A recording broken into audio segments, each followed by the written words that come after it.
नमस्कार दोस्तों। देखिए, पिछले वीडियो हम लोगों ने जो है प्रॉपर्टी ऑफ इलेक्ट्रिक लाइंस पढ़ा था, जो कि बहुत खास है। उसके एक एक पॉइंट से जो है कॉन्सेप्ट न्यूमेरिकल जो है अक्सर करके एग्जाम में पूछे जाते हैं। तो आने वाले समय में हम लोग उस पर न्यूमेरिकल की भी बात करेंगे। बस आपका सहयोग चाहिए, आपका प्यार चाहिए। अगर आपका प्यार मिलता रहेगा तो हम लोग देखिए बहुत कुछ नया करेंगे और आपको भी लाभ होगा। देखिए, मैं आज जो है वीडियो के शुरू में ही आपसे कह देना चाहता हूँ कि देखिए, अगर आपको वीडियो अच्छी लगती है तो थोड़ा जो है सर्कुलेट कीजिए इसको, और आपका भी फ़ायदा है, हमारा भी फ़ायदा है। चलिए तो आज की बात कर लेते हैं। आज हम लोग जो डिस्कस करने वाले हैं वो है इलेक्ट्रिक डाइपोल के बारे में। What is an electric dipole, क्या होता है, स्केलर है, वेक्टर है, क्या है, ये सब कुछ उसके बारे में जानेंगे। और इलेक्ट्रिक फील्ड इंटेंसिटी का एक्सप्रेशन भी हम लोग निकालेंगे डाइपोल के साथ में, और डाइपोल की अलग अलग पोजीशन होंगी। तो सब कुछ हम लोग डिस्कस करने वाले हैं आज जो है। तो अंत तक बने रहिएगा, आपको देखिए काफ़ी कुछ सीखने को मिलेगा। और ये आर्टिकल जो हैं और the examination point of view these are very important.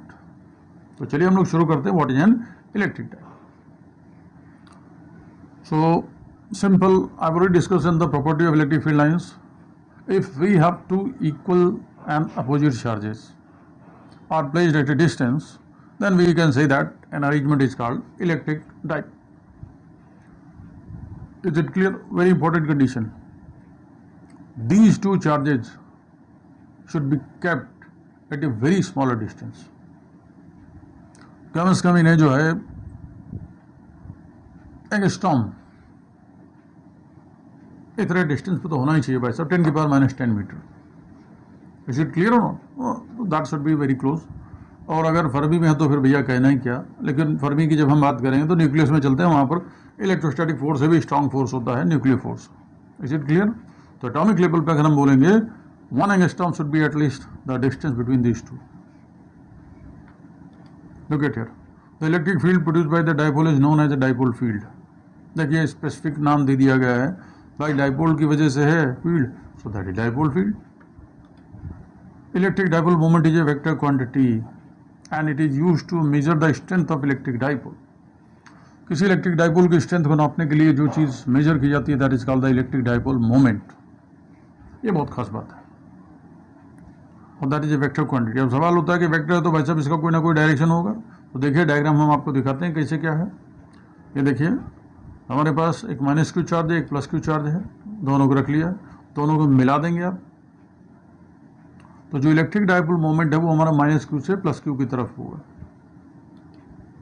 Look at here,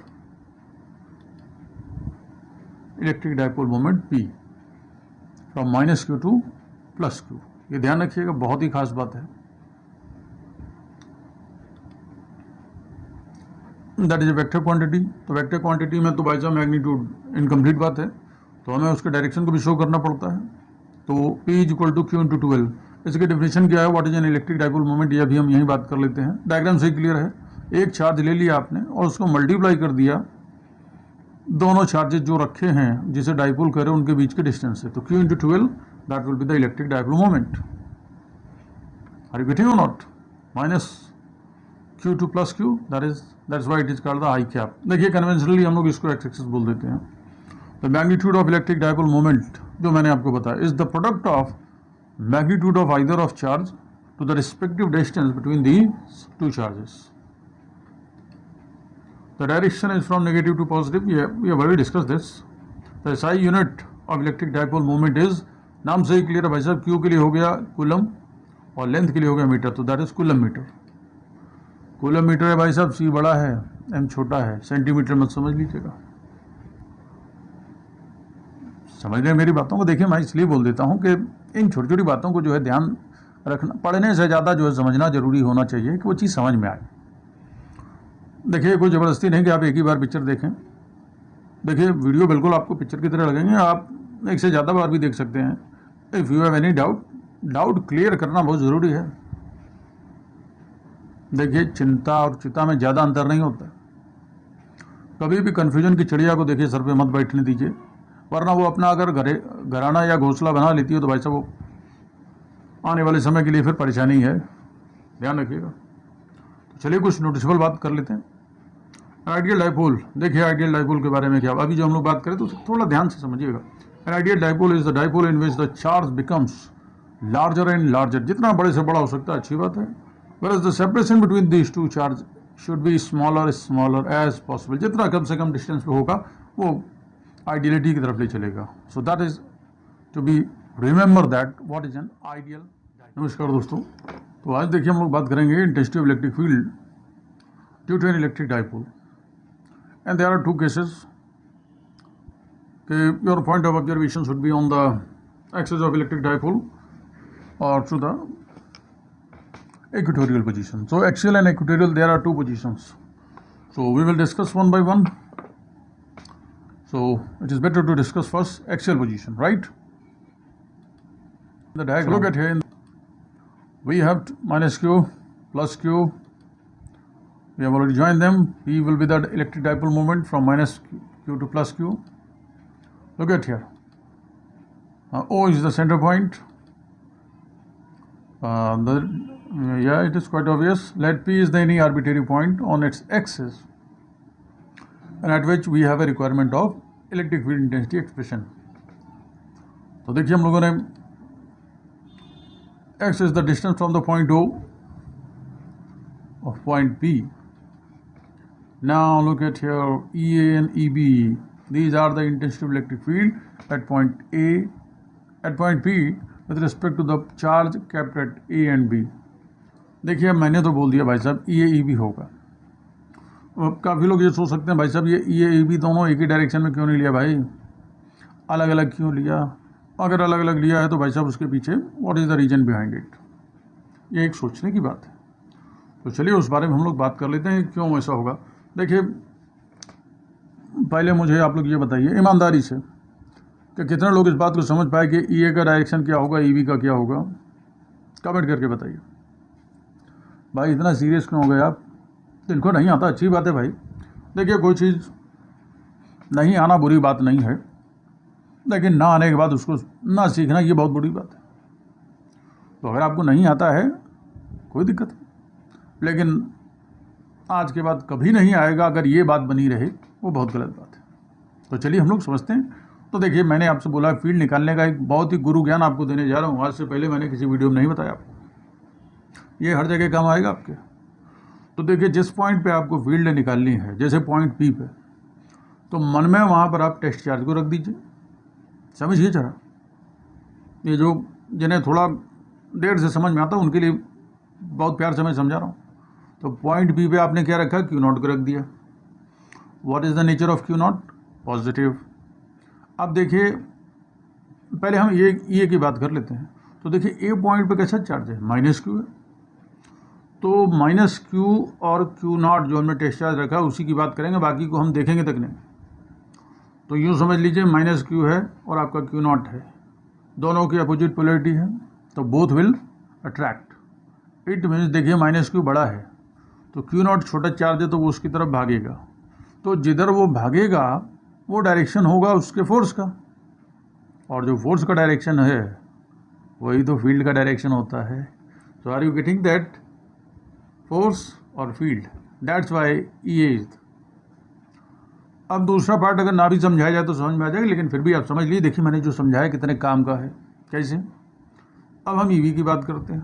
तो रटने का नहीं कि उधर भाग रहा है इधर भाग रहा है, गड़बड़ जाएगी बात भाई। अब आपने जब EB की बात करें तो पॉइंट B पे चलिए। B पे देखिए कैसा चार्ज रखा है, प्लस Q रखा है। टेस्ट चार्ज P पे रखा है, कैसा है, प्लस है। तो plus plus repulsive, are you getting that? तो जो रिपल्सिव फोर्स का डायरेक्शन होगा वही फील्ड का होगा। दैट्स वाई EB दूर जा रहा है। Is it clear? So that's why direction of EA and EB is an opposite.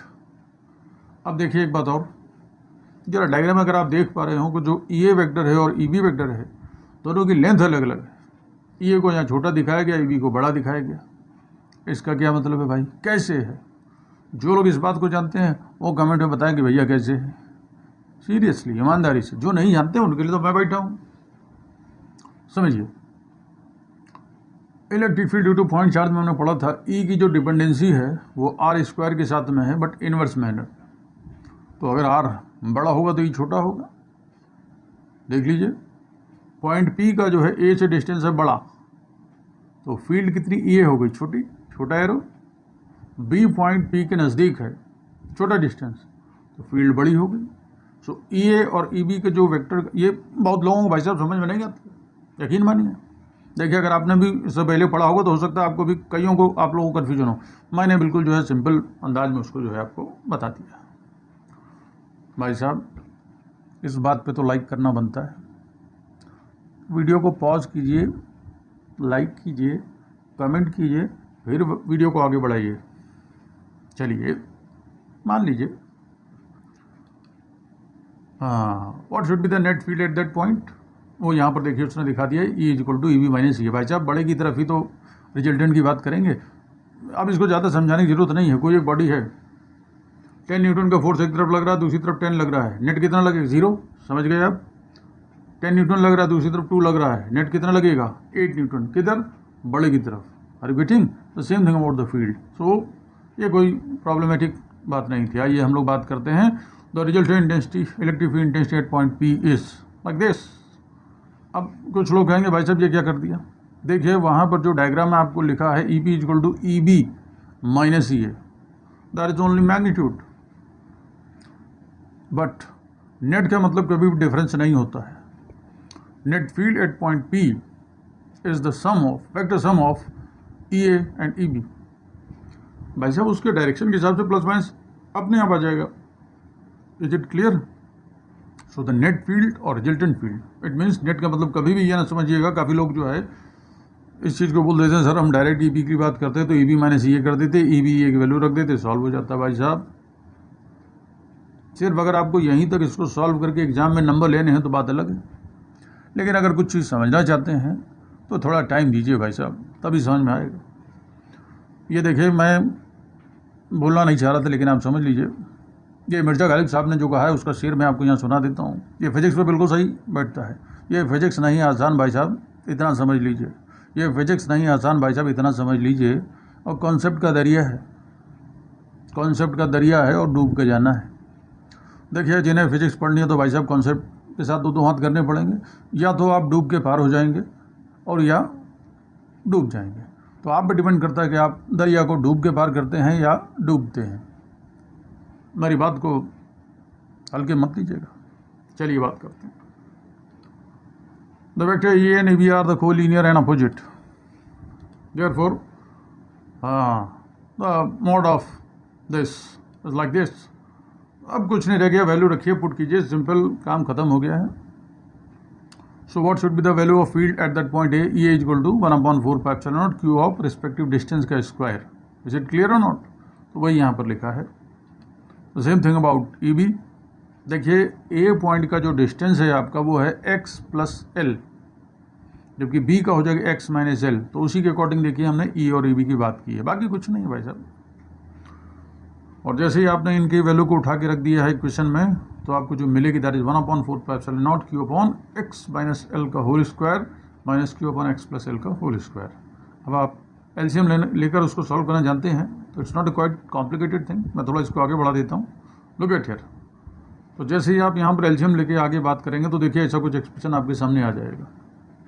अभी देखिए, आपने इलेक्ट्रिक डाइपोल मोमेंट के बारे में कुछ बात की थी, तो देखिए ब्रैकेट में आपको Q × 2L दिख रहा है, जिसका नाम हम लोगों ने बोला था that is electric dipole moment, यानी P, स्मॉल p। तो वैल्यू अगर आप रखोगे तो कुछ ये हो जाएगा, E equal to 1/4πε0 2p into x upon x square minus L square का होल स्क्वायर। देखिए, इतना करने के बाद आपको जो है अब कुछ बात करनी है।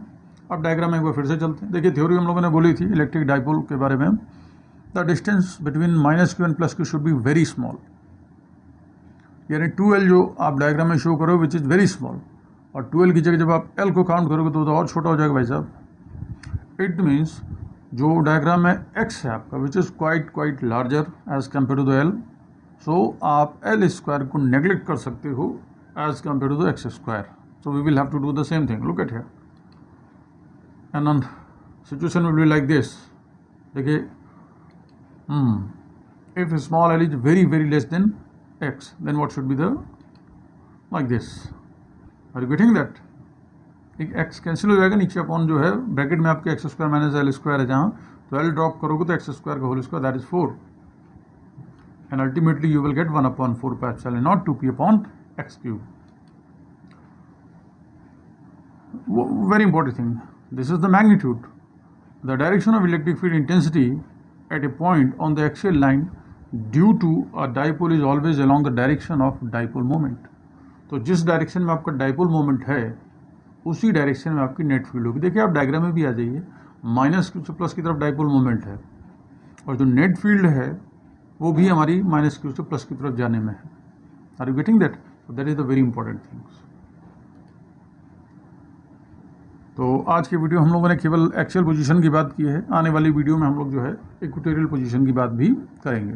तो देखिए, अगर वीडियो अच्छा लगा तो भाई साहब लाइक कर दीजिए. जिन लोगों ने सब्सक्राइब कर लिया उनको बहुत बहुत धन्यवाद, और जिन्होंने नहीं किया भाई साहब, अगर आपको अच्छा लगता है तो सब्सक्राइब कर लीजिए ताकि नई नई वीडियो का अपडेट आपको जो है सबसे पहले मिले. तो चलिए चलते हैं, अगली वीडियो में हम लोग फिर बात करेंगे an expression for electric field intensity due to dipole.